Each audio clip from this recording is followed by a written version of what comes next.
ఈ పాటికి చెప్పు ఉండాలే అన్నారు. మీరు చెప్పండి డాక్టర్ అన్నారు. లేదు కార్తీక్తో ఒకసారి మాట్లాడండి అన్నారు. అందుకే రిపోర్ట్స్ ముందు పెట్టుకొని ఎప్పుడు వస్తావా అని ఎదురు చూస్తున్నాను. ఇప్పుడు చెప్పరా, డాక్టర్ గారు నీతో ఏం చెప్పారు, నువ్వు మా దగ్గర ఏం దాచను? రిపోర్ట్స్ మాకెవరికి చూపించకుండా విటమిన్ ప్రాబ్లం ఉందని, ఆకుకూరలు తింటే సరిపోతుందని మాకెందుకు ఏవో కథలు చెప్పడం? నువ్వు కథలు చెప్పే టైం అయిపోయి ఇప్పుడు నిజం చెప్పు. డాక్టర్ గారు నీతో ఏం చెప్పారు, నువ్వు మా దగ్గర ఏమి దాచావు? చెప్పు బాబా. మా మమ్మీ డాడీ గురించి మాకు కూడా తెలియకుండా నువ్వేం దాచావో మాకు తెలియాలి కదా. వీడి తెలివితేటలు చూసావా? ఎవరో డాక్టర్ గారు మనింట్లో వాళ్ళ ఆరోగ్యం గురించి మనకి చెప్పడానికి కార్తీక్ మీకేం చెప్పలేదా అని అడిగారు అంటే వీడు మన దగ్గర ఏదో దాచినట్టే కదా. అన్ని విషయాలు మన దగ్గర దాయడం బావకు అలవాటే కదా. నీకు కూడా టైం దగ్గర పడింది మాతలా. మీరు చేసిన తప్పులు మిమ్మల్ని వెతుక్కుంటూ వస్తాయి. నువ్వు చేసిన తప్పులన్నీ నిన్ను వెతుక్కుంటూ వస్తున్నాయి జ్యోత్స్న. నీ జాతకం దీంట్లోనే భద్రంగా ఉంది. ఇంకా ఎదురు చూసే ఓపిక నాకు లేదు. అయితే నా కొడుకు గాని లేదా నా కోడలకు గాని ఏదో జరిగింది, అదేంటో చెప్పకుండా నువ్వు నా దగ్గర దాచావు. బావ ఎందుకు ఇన్ని మాటలు పడుతున్నాడు? నిజం చెప్పేయొచ్చు కదా. తాతకి నిజం చెప్పేయడమే మంచిది. నిన్నేరా అడుగుతుంటే మాట్లాడవే. అవును తాత, నీ దగ్గర నిజం దాచాను.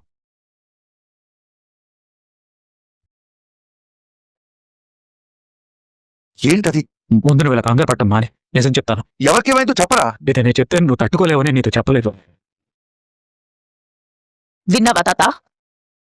నువ్వు తట్టుకోలేవంట. అంటే బావ దాచింది అంత పెద్ద నిజం అన్నమాట. కొన్ని మనసుకు తీసుకోవడం కష్టం పెద్ద మేడం గారు. అన్నీ మీరు అనుకున్నంత తేలిగ్గా ఉంటావు. అంటే అంటే నువ్వు చెప్పింది వినగానే నాకుంటే ఆగిపోతుందా? అయ్యో తాత, అలాంటి మాటలన్నీ ఎందుకు? ఏం జరిగిందో చెప్తాను వినండి. ఎవరికైతే ఎక్కడే తెలియకూడదనుకున్నాను ఆ మనిషి ఎదురుగా వచ్చి నిలబడితే ఇంకేం చెప్పగలను? ఏమైంది మావయ్య గారు? నువ్వు దసరదా మెడికల్ టెస్టులు చేయించుకున్నారు కదా, మీ ఇద్దరిలో ఎవరో ఒకరికి సమస్య ఉంది. అదేమో కార్తీక్ గాడు మన దగ్గర దాచాడు. మీ మావయ్య గారు గట్టిగా నిలదీస్తే చెప్తాను అంటున్నాడు. నాకు నీ మీద నిన్నే అనుమానం వచ్చిందిరా. హాస్పిటల్కి వెళ్ళిందే మీ మావయ్య గురించి. నువ్వేమీ లేదంటే ఎలా నమ్ముతాను? అడుగుతుంది కదరా, చెప్పరా, నా కొడుకు ఏమైంది?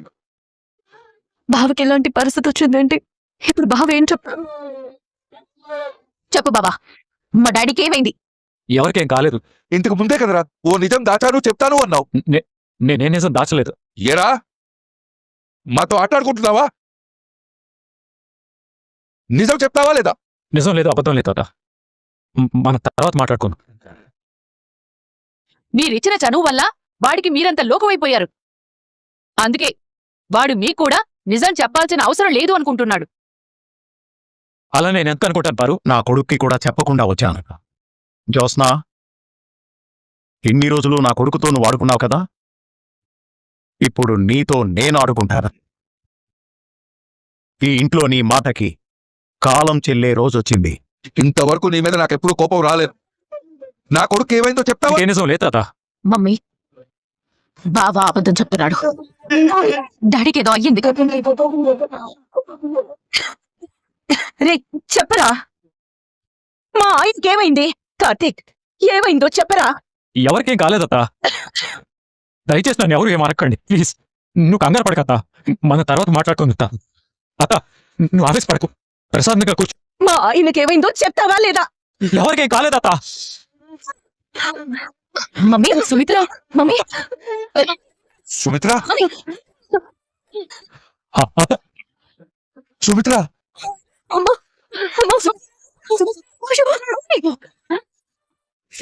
చెల్లెమ్మా, సుమిత్ర, ఈ లోకంలోకి రామ్మా. ఏంటక్క అంత గట్టిగా అరిచావు? పక్కనే ఉన్న వినబడినంత పరధ్యానంలో ఉన్నావా చెల్లెమ్మా? ఏదో ఆలోచన ఏంటది? పొద్దున్న కార్తీక్ మాట్లాడిన మాటల గురించక్క.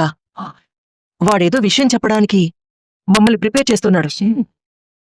అది ఖచ్చితంగా మంచి విషయం అయితే కాదు. నీకెందుకలా అనిపిస్తుంది? కార్తీక్ నోట్లో మంచి దాగదక్క. వాడు ఆనందాన్ని అందరికీ పంచుతాడు. ఏదైనా బాధ కలిగించే విషయమైతే చెడైనా వెంటనే చెప్పడు. కొన్నిసార్లైతే అసలే చెప్పడు. చెప్పాల్సొచ్చినా నానుస్తాడు. అయితే కార్తీక్ బాబు చేసేది తప్పంటావా? లేదక్కా, తప్పు పట్టట్లేదు. ఏదో ముంచుకొస్తుందని భయపడుతున్నాను. నువ్వే చెప్పావుగా కార్తీక్ బాబు మంచి విషయమైతే వెంటనే చెప్పేస్తాడని. చెప్పాలనుకోవడం లేదు అంటే, అతను చెప్పడానికి ఆలోచిస్తున్నాడు అంటే ఖచ్చితంగా ఏదో పెద్ద విషయమే కదా. అందుకే నువ్వు కూడా చెప్పేంత వరకు వినడానికి ప్రిపేర్గా ఉండు. నా భార్య గురించి నా దగ్గర ఏం నిజం దాచావు? బావా, నువ్వు కంగారు పడకు బావా. కంగారు పడకుండా ఎలా ఉండమంటావు బావా? నా భార్య రక్తం కక్కుకుంటూ పడిపోయింది. నేను లేనప్పుడు డాక్టర్ గారేదో వీడితో మాట్లాడాను. వీడు మాత్రం నా దగ్గర అబద్ధం చెప్పాడు.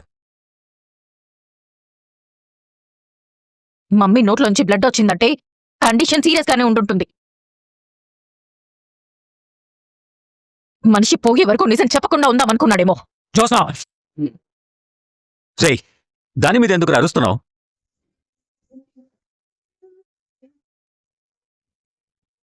అదే మాట నేను అడుగుతున్నాను, చెప్పు. నా భార్యకి ఏమైంది?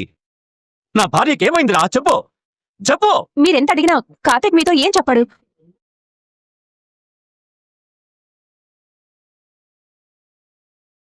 అతని కాలర్ వదిలేయండి. నా భార్యకి ఏమైందో మీరేనా చెప్పండి డాక్టర్. దయచేసి నేను చెప్పేది అందరూ ప్రశాంతంగా వినండి. నా పేరు హారిక. సుమిత్ర గారికి మెడికల్ టెస్టులు చేయించింది మా హాస్పిటల్లోనే. రిపోర్ట్స్ కోసం దశరథ్ గారు వచ్చినప్పుడు ఆయనలో భార్య పట్ల ప్రేమని భయాన్ని చూశాను. నేను నిజం చెప్తే దశరథ్ గారు తట్టుకోలేరని అనిపించి కార్తీక్ గారికి మాత్రమే నేను సుమిత్ర గారి హెల్త్ కండిషన్ గురించి చెప్పడం జరిగింది. సుమిత్ర గారిని 2 రోజుల్లో హాస్పిటల్లో అడ్మిట్ చేయాలి. ఈ విషయం ఇంట్లో అందరికీ చెప్పి ప్రిపేర్ చేయండి అని చెప్పాను. ఇంతకీ నా భార్యకు వచ్చిన వ్యాధి ఏంటి డాక్టర్? భయాన్ని మించిన వ్యాధి లేదు, ధైర్యాన్ని మించిన మందు లేదు. నేను చెప్పేది విని మీరు కంగారు పడకండి. ముందు నా కోడలికి ఏమైందో చెప్పమ్మా. సుమిత్ర గారికి బ్లడ్ క్యాన్సర్. సుమిత్రమ్మ గారికి బ్లడ్ క్యాన్సర్. చాలా చిన్న సమస్య. హాస్పిటల్లో జాయిన్ చేస్తే సరిపోతుందన్నా. నీ పరిస్థితి ఏంటో తెలుసు కూడా ఎలా నిజం చెప్తాను? నా భార్యకి బ్లడ్ క్యాన్సరా? అంటే మా సుమిత్ర కదా. పిన్ని, ఇలా మీరు లేనిపోని భయాలు పెట్టుకుంటారని కార్తీక్ని మిమ్మల్ని అందరినీ ప్రిపేర్ చేయమని చెప్పాను. చివరికి ఆ నిజం నేనే చెప్పాల్సి వచ్చింది. ఇప్పుడు నా భార్య పరిస్థితి ఏంటి డాక్టర్? ట్రీట్మెంట్ చేస్తే నయ్యం అయ్యే స్టేజ్లోనే ఆవిడ హెల్త్ కండిషన్ ఉంది. ఇంతవరకు కార్తీక్ కూడా తెలియని ఒక విషయం ఇప్పుడు నేను మీతో చెప్పాలనుకుంటున్నాను. సుమిత్ర గారికి బోన్ మ్యారో ట్రాన్స్ప్లాంటేషన్ చేసి మనం కాపాడుకోవచ్చు. సుమిత్ర గారికి సిస్టర్స్ గానీ బ్రదర్స్ గానీ ఉన్నారా? లేదు డాక్టర్. ఈవెన్ని చూడగానే అనుకున్నాను సుమిత్ర గారి కూతురే అయ్యుంటుందని. డాక్టర్ గారు, తను సుమిత్ర కూతురు కాదు, మా ఇంటి. పారిజాతం, నువ్వు ఆగు. తన పేరు దీప, కార్తీక్ భార్య. దీప పక్కనున్న అమ్మాయి పేరు జ్యోత్స్న. తనే సుమిత్ర కూతురు. నా ఒక్కగానొక్క మనవరా. అయితే మీ కోడల్ని కాపాడేది మీ మనవరాలేనండి. నా భార్యని కాపాడడం ఏంటి? బోన్ మ్యారో ట్రాన్స్ప్లాంటేషన్ చేయాలంటే రక్త సంబంధికులే అయ్యుండాలి. జోష్న కన్న కూతురు కాబట్టి తనే వాళ్ళమ్మని కాపాడాలి.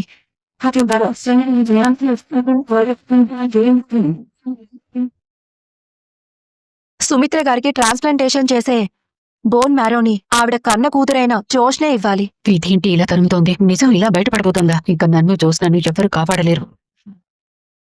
డోనర్ కూతురు రూపంలో ఇంట్లోనే ఉంది కాబట్టి మనం భయపడాల్సిన అవసరం లేదు. ఇది కన్న కూతుర్ని కాదు కదా. ఇది నేను అసలు ఎక్స్పెక్ట్ చేయలేదు. ఎలా ఇరుక్కున్నా? దీంట్లో ఏ ప్రాబ్లము లేదు కదా? జోష్న కన్న కూతురే కాబట్టి 100% మ్యాచ్ అవుతుంది. ఒకవేళ మ్యాచ్ అవ్వకపోతే మ్యాచ్ అవ్వకపోవడం ఉండదండి. మీ డౌట్ ని క్లారిఫై చేయాలంటే రక్త సంబంధం కాని వాళ్లతోనే మ్యాచ్ అవ్వదు. నది మ్యాచ్ కాదు కాబట్టి కన్న కూతురు కాదని తేలిపోతుంది. మేమిద్దరం ఇక దొరికిపోయినట్టే. ఏం కాకపోవడం ఏంటి బావా? చూసిన కన్న కూతురు కాదు కదా, అమ్మను ఎలా కాపాడుతుంది? మీరే ఇలా అయిపోతే మీ కోడలు గారి పరిస్థితి ఏంటో ఆలోచించండి. మీరంతా ధైర్యంగా ఉండి సుమిత్ర గారికి నిజం చెప్పండి. మీరు భయపడి ఆవిడ్ని భయపెట్టారంటే, చెప్పాను కదా, భయాన్ని మించిన వ్యాధి లేదని. పరిష్కారం ఉన్నా కూడా భయంతో చచ్చిపోయిన పేషెంట్స్ కూడా చాలా మంది ఉన్నారు. ముందు మీరంతా ధైర్యం తెచ్చుకొని ఆ తర్వాత సుమిత్ర గారిని ప్రిపేర్ చేయండి. ఒకేసారి చెప్పారంటే ఆవిడ బ్రతకదు. ఆవిడ్ని కాపాడే మనిషి ఈ ఇంట్లోనే ఉంది. తన కన్న తల్లిని తనే కాపాడుకుంటుంది. నేను వెళ్తాను. ఏదైనా అవసరమైతే ఫోన్ చేయండి. వీలైనంత త్వరగా సుమిత్ర గారికి నిజం చెప్పండి. ఆవిడ్ని ట్రీట్మెంట్కి ప్రిపేర్ చేయండి. అలాగే డాక్టర్. ఇంజెక్షన్ ఇచ్చాను. తను కాసేపట్లో స్పృహలోకి వస్తుంది. సరే డాక్టర్. అనుకొని వచ్చాను. ఇక్కడ ఏం జరిగింది? డెస్టినీ అంటే ఇదేనేమో. సారీ రా కార్తీక్, ఈ తాతని క్షమించు. నీ మీద అనవసరంగా చేయి చేసుకున్నా. నువ్వు నన్ను కోపంతో కొట్టే తాత. నీ కొడుకు ఏమైపోతున్నాను భయంతో కొట్టా. అవునరా, నువ్వు నన్ను అర్థం చేసుకున్నావు. నేను కూడా ఆవేశపడ్డాను రా. నీది ఆవేశం కాదు మావయ్య. అత్తకేదో జరిగిపోతుందన్న బాధ. ఇంతకు మించి ఇంకా ఏం జరగలరా? డాక్టర్ గారు చెప్పింది ఇదే మావయ్య. అత్తకేం కాదు, నువ్వు ధైర్యంగా ఉండు. నిజం తెలియగానే మాకే ఇంత బాధగా ఉంటే ఇప్పటి వరకు నువ్వు ఈ నిజాన్ని ఎలా మోసావురా? మనం ఇలా కన్నీళ్ళు పెట్టుకోవడం కాదు, ధైర్యంగా ఉండాలి. ఆ అత్త కొంచెం కూడా అనుమానం రాకూడదు. అత్తలో ధైర్యాన్ని నింపి తన ఆరోగ్య సమస్య ఏంటో తనకు చెప్పాలి.